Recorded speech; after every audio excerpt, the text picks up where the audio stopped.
Yes, ma'am.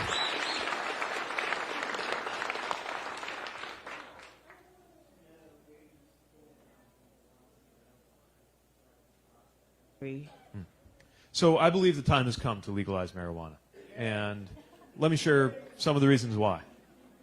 The biggest reason why is that we have found that this war on drugs approach has done much more harm than the issues it was supposed to deal with. In our own city, we've seen now the effects of a generation of children who have experienced the incarceration of a parent. And that is a traumatic experience that makes a child that much more likely to have their own issues with the justice system. That's why I believe that even while some narcotics, of course, must remain controlled and illegal, I believe that incarceration should never be the response to simple possession, because it does more harm than good. Now, as we act to correct that policy, we also have to face the racial disparities that are at stake.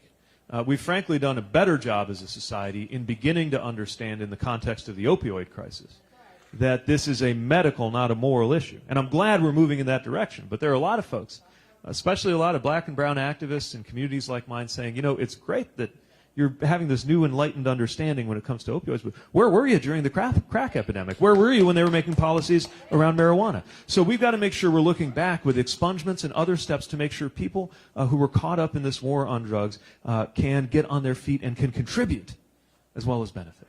We also have to be open-minded about research on medical possibilities, especially knowing the effect that, that some of these therapies could have for veterans in particular, dealing with PTS and anxiety and other issues.